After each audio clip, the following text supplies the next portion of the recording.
Hello, welcome to another skills-based health on demand video. And we are here today by the good graces of Desi and MOSHAPE and Missouri Healthy Schools. And this is part of our instructional strategies series. And today we're going to focus on cooperative learning as a strategy. And I am Kim Goforth. I'm the K-12 Health and PE coordinator up in Columbia. And I'm here with the globally famous Brad Brummel. Hi, Brad. Hi, Kim. I'm the Health and PE coordinator in Springfield. Wonderful. It's great to see you today, Brad. Well, let's get started into this instructional strategy. And we have one big objective that we hope to get you guys to work through today, and that is to plan a learning activity that uses cooperative learning to help teach our kids these important health skills that we have with our national health standards. So that is our one big takeaway. And we've provided a training guide for you to work through with us today. And you can access this training guide in the description in the YouTube description. There should be a link. And in that link, you can either download it and you can type in the fillable boxes, or you can print it and do your sketching and writing on paper, old school like I like to do. But there will be some links in the training guide that you might want to have access to digitally. So keep that in mind. So access that training guide, and we're going to get started on cooperative learning strategies to teach health skills. So a big why. We've probably all heard of cooperative learning, but as we look at teaching health skills, let's talk about the why it's important and why it's a real heavy hitter. Cooperative learning allows students to engage with their peers. And I think that putting them on that same playing field where you're not having to deliver all the information, you're not having to demonstrate some of these health skills, it just really deepens the understanding as they practice some of the language of health literacy. And so in some of our other videos of instructional strategies, there's one on language rehearsal that you can go and view talking about that language of health literacy. But putting peers together to discuss health skills through cooperative learning is very powerful. Cooperative learning also allows students opportunities for reflection and communication. They have to talk to each other. We've probably all been in group settings when it's been crickets. And so we have to give kids this practice to communicate with each other. Also provides opportunities for students to practice health skills in that low stakes environment. Let them get their practice done in the classroom with you and their peers before they have to implement some of these cooperative activities and communication out in the real world. And so also offer some fun, engaging activities. Students are always engaged and they can practice that stuff that they need for real life. And so cooperative learning, big heavy hitter on the positives and the whys, very research-based. It's good stuff. So Brad, talk to us about some tips on how to get this party started. Yeah, so the first tip that I would share would be just to begin with shorter amounts of time and kind of gradually work your way up. And then kind of along with that same line is try not to introduce 5 different Kagan structures at the beginning of your semester or beginning of the school year. Have your students learn 1 or 2 that you plan to use a lot and let them master those 2. And then once they've mastered them and they become a routine, you can very easily just differentiate those structures to work in different ways, add new twists, add new fun ways to do those, new partners. But then you can kind of start adding more structures to your tool belt into the student's toolbox as the year goes on. But I think one of the most common mistakes is trying, because when you go to like a cooperative learning training or Kagan training, you learn all of these structures to use. And if you try to implement them all, it really makes your job and the student's job a lot harder. We recommend beginning with a lot of the partner structures and then working up to your table and team structures. Clear roles and expectations are very important in making sure you're holding students accountable and that you're providing feedback and that the structures and the cooperative learning structures are part of the learning process. And so you should be providing feedback on specific praise on someone that's being a great active listener within one of the partner structures, or that you enjoyed how one group just really worked well together. So use that feedback to improve how well your class is using those structures. And then incorporate movement, and Kim mentioned this, to help facilitate cooperative learning. They partner really well together. And if you watch the movement video, I think you'll find that out as well. Excellent. Thank you, Brad. We want you to take a minute to reflect a little bit as an opening activity, some of your takeaways. You've listened to the whys, why cooperative learning is so important, and also some tips and tricks to get that rolling in your classroom. So take a minute here on page 1 of your training guide and think about those, and what are some maybe aha moments that you had, or how, oh, I did make that connection. So reflect there on page 1, number 1 of your takeaways on your training guide. Now, we're going to practice. I'm going to let Brad model cooperative learning structures using Standard 4. And so the Standard 4 talks about interpersonal communication skills, and that's a big one. And if we talk about that collaborative space that kids can work through together in a cooperative learning strategy, they're going to have to communicate with each other. And so Standard 4 is a big one, and it is divided into 4 stages. And so the 4 stages, again, that stage 4 is that collaborative piece. Stage 3 talks a little bit about the conflict resolution. Stage 2 is about refusal skills. But Brad's going to model through with us stage 1. And stage 1 is just on the communication techniques. And I think that both stage 1 and 4 kind of work together a little bit. While kids are using these strategies to learn a particular health skill or a content, keep in mind that it's a big one. And so Brad's going to help narrow our focus a little bit using this first stage 1, communication techniques. And that's kind of the breakdown of that big standard. So Brad, any other comments about the 4 stages here? Nope, I don't think so. I think it's just important that teachers have that context of this Standard 4 has 4 stages, and each stage has those steps and sub skills to teach. So we're just going to break down stage 1, communication techniques, and I'm providing the teaching progression made available from RMC skill guides for the middle school, grades 6 through 8. And so here are the 3 steps that are involved with communication techniques. Step 1 is examining the context, so knowing the situation. In a cooperative learning structure, that may be knowing the ground rules, or knowing what the partner's role is as the speaker, or what the roles are as the listener. Step 2 is to listen to others. And I think that there's lots of teachable moments within this step of what a engaged listener looks like. And I think it's important to ask students, what are you looking for in a friend when you are trying to tell something important to your friend? What are you looking for? And just like we've mentioned in other videos, maybe we need to talk about this in more than just a face-to-face verbal manner, because unfortunately, many times our friends or our students are doing this in a digital manner. And so let them talk about what it means to do this through text as well, or through a FaceTime as well. And then lastly, step 3 is using effective speaking strategies. And this is so important. I think that this is one that students will have the hardest time with, because typically they have one speaking strategy, and notice that it says effective speaking strategies, plural, multiple. And so today's practice opportunities is a little unique, because typically me and Kim take you through like a content specific example. And instead of doing that, I just wanted to share some of the Kagan structures and cooperative learning structures that I see used most often in health classrooms, structures that I've had the most success with in trainings that I facilitate, and that I would recommend that you start with if you haven't included or implemented any of these cooperative learning structures in your classroom. And I think that if you are taking the skills-based approach and you are wanting to teach interpersonal communication, I think this would be a great skill and standard to start your scope and sequence with, because you could specifically focus on the skill and what an effective listener looks like and effective speaking strategies. And you can start your school year while learning these cooperative learning structures. We talked about trying to learn 2 or 3 early in the year.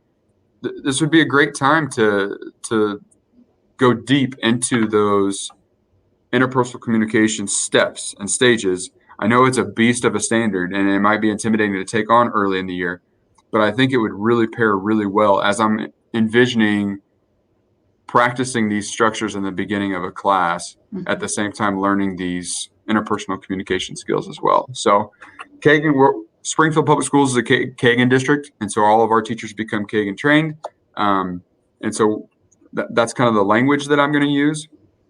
One that includes movement that I love to use is called musical mix, freeze, and group. So students stand up when the music starts, they're going to mix, and when the music stops, they freeze, and then either partner or group and the number that the teacher designates. This is just a fun way to get students to mix and not be with that same partner that they're always with, that they're most comfortable to share with. And so that's just an easy structure that's used a lot to include movement and to mix that class up a little bit. Another one that's commonly used is timed pair share. This is great for those teachers that are very structured and need to make sure that they have a tight schedule within their classroom, especially for those teachers that are on a 50-minute schedule and they need to move things along quickly. You can set that time to where if Kim's my partner, I have 30 seconds to reflect and answer from the prompt that the teacher's provided. And Kim is not responding or asking questions during that 30 seconds. That would be really hard for Kim. And then when it's her turn, she gets the same amount of time that I got. And so there's equity there. And this is one that's probably most oftenly used at the secondary level from what I've seen. And then lastly, this is one that I'm using more so often or recently. It's called carousel feedback. And this is where you can put projects either on the wall or on tables. And so this can include student work. This can include teacher examples.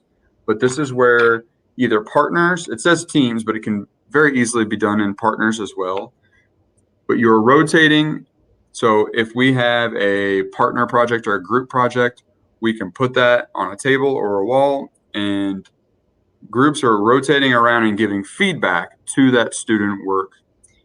Post-it notes, or there's lots of different ways to do it, but I love the post-it notes because you can write right on the post-it notes, stick it right on their poster, and then after you've rotated all around, again, we're including movement. Then when you get back to your poster, you have feedback from everyone in your class on how to improve your project or improve your skill. And again, it's a structure that a teacher can be structured with and control, but a great way for us to reflect and get feedback from our peers.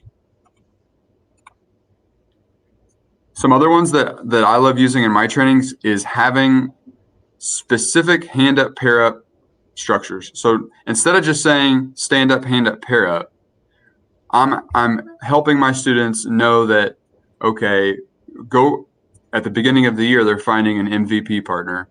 And in Missouri, of course, we're going to throw out Pat Mahomes. Yes. So anytime the teacher would say, go find your MVP partner, I know who that partner is because that's my MVP partner. And then we're incorporating movement into that. So if Kim is my MVP partner and we go find each other in the classroom and we've paired up, after we high five, we either are flexing or wiping the dirt off our uniform. And now we're engaged on the next task with the teacher. So adding a little bit of fun and adding a little bit of movement. And students are going to remember their partner better if there's a title and movement involved, because they're going to remember that experience rather than who was I partners with during yesterday's prompt reflection. They're not going to remember they went to 6 other classes that day, but they will remember who their MVP partner was. And it's something that you can use throughout the semester or period of your course. And here are some other examples that secondary students love. If you have a selfie partner and if you actually let them take a selfie with their selfie partner, they're going to remember that. It again is creating that fun and engaging environment.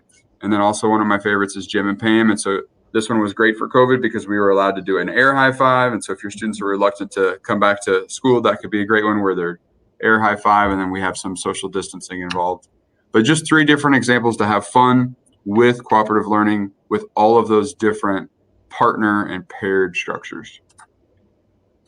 And then here's one group structure. It's called round robin. So this is where typically you can see up in the image in the top right where each partner is taking a turn to share their response, and it's just going around the table. It's very simple. But one of my favorite structures to do with that is, some people call it one image, some people call pick an image, but the teacher provides 4 images.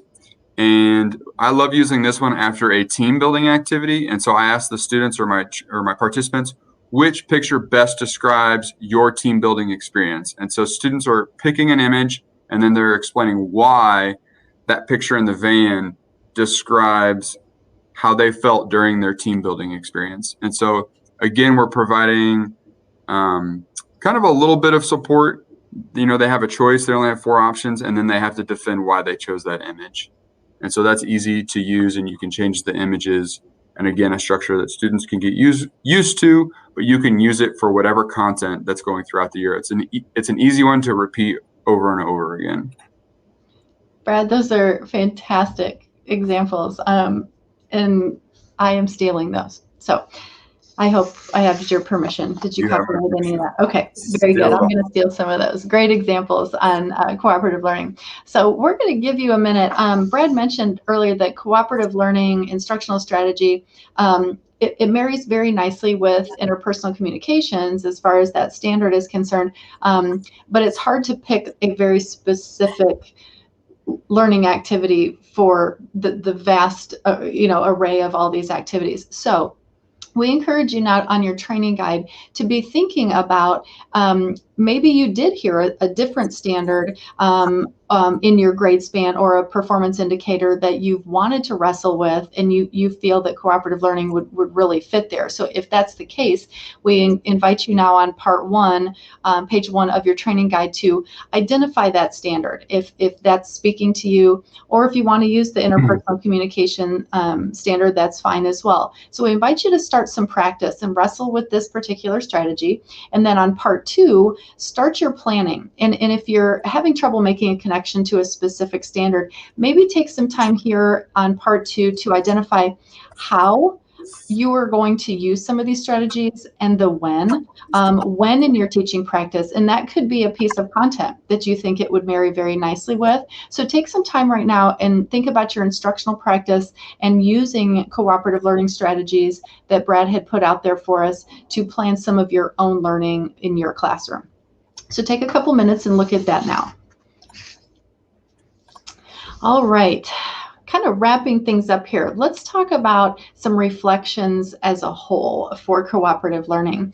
And Brad, I'm so excited about the array, like the wide range of cooperative learning activities that Kagan has. And I also get excited when I know that working with other content areas, they all use these. And so I think that it's exciting to be able to teach health skills when some kids may come in already knowing some of these strategies, especially at the high school level.